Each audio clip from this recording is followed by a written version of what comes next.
Hopefully you've done this problem so far. We want to sketch the curve using the first and second derivatives in the manner we've already done so. My curve has the equation g of x equals x to the third plus 3x squared plus 3x plus 1. Just like the previous problem, this function is a polynomial function, so the domain consists of all real numbers. Let's go find the critical points and the points of inflection for this equation or this function. The way we do that is we start to take the first derivative, 3x squared plus 6x plus 3. Then find the second derivative. The second derivative is 6x plus 6.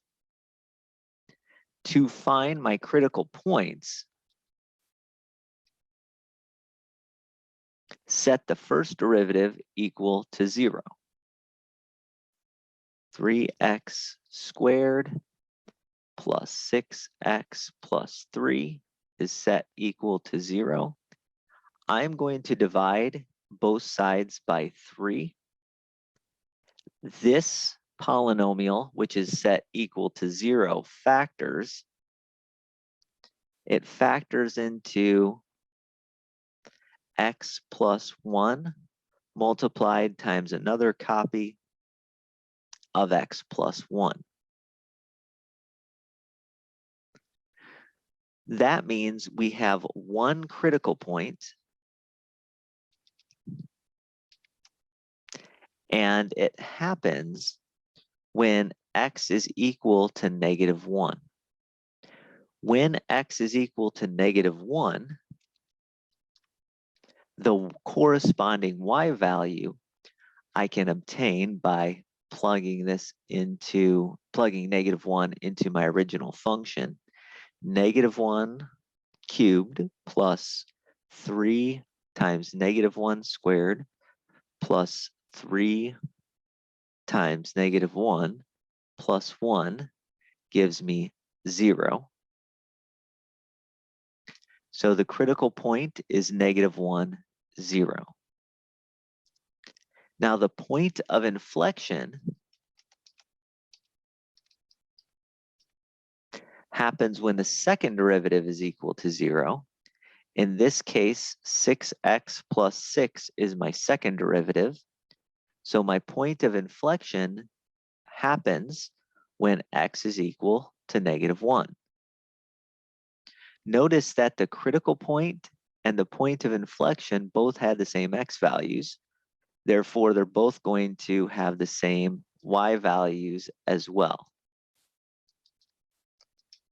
So -1, 0 is my point of inflection. Let's talk about concavity right now, where we have second derivatives on our mind. The concavity to the left of the point, I need to plug in a value that's smaller than -1. So to figure out the concavity to the left of the point -1, 0, I would plug in a value smaller than -1. So plug in a value like -2 into the second derivative. Remember, the second derivative was 6x plus 6. So 6 times -2 plus 6. I got a negative. So this graph is concave down to the left of our point.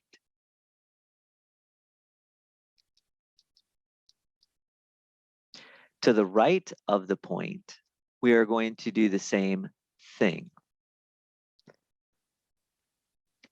plug in some number that's bigger than -1. 0 is bigger than -1. I will plug in 0 into the second derivative. I get a positive number. That means to the right of the point -1, 0, this is concave up. The last thing I want to do is see the behavior of this function as x goes to infinity and -infinity. Once again, as x goes to infinity, what's going to dominate is this x to the cubed part. These other parts aren't going to matter very much. And as x becomes bigger and bigger and bigger, x cubed becomes bigger and bigger and bigger as well. So we increase out towards infinity. As you go, as your x values increase, your y values increase. As your x values go to -infinity, in the same way, negative numbers cubed to give you negative numbers.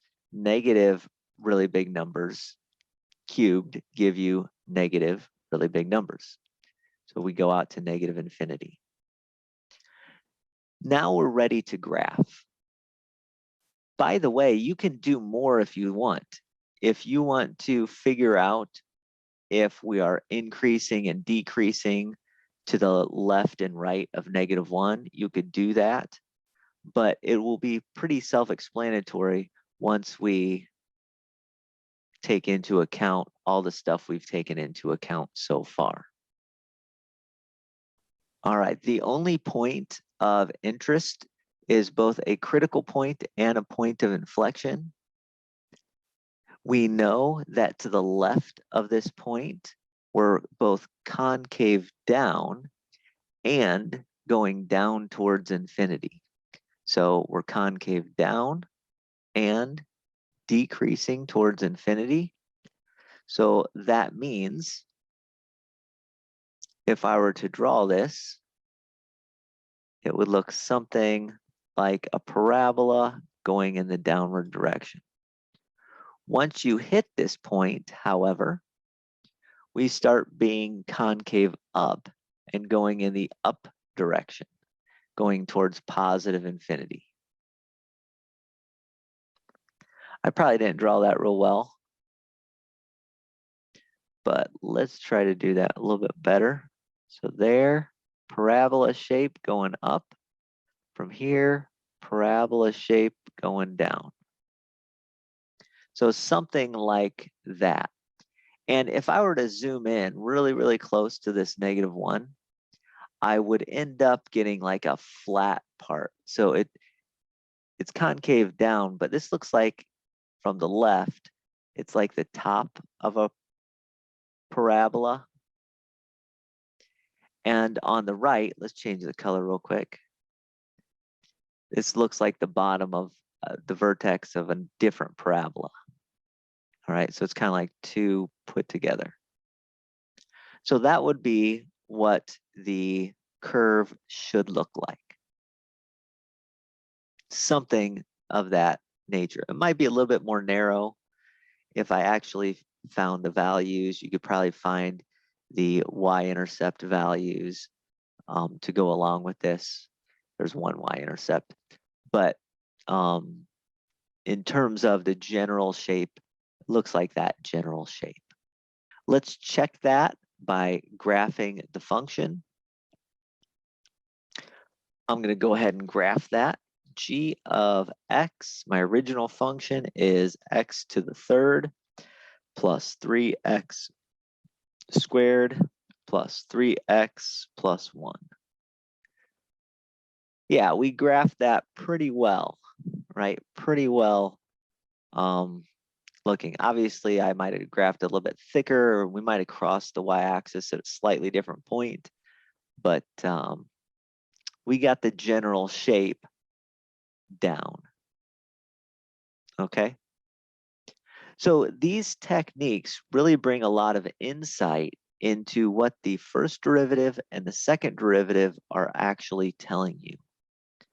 And being able to sketch these graphs is really nice. We only looked at polynomial functions so far. In the next example, we'll look at a different type of function. We'll look at a rational function in the next example. So stay tuned for that one.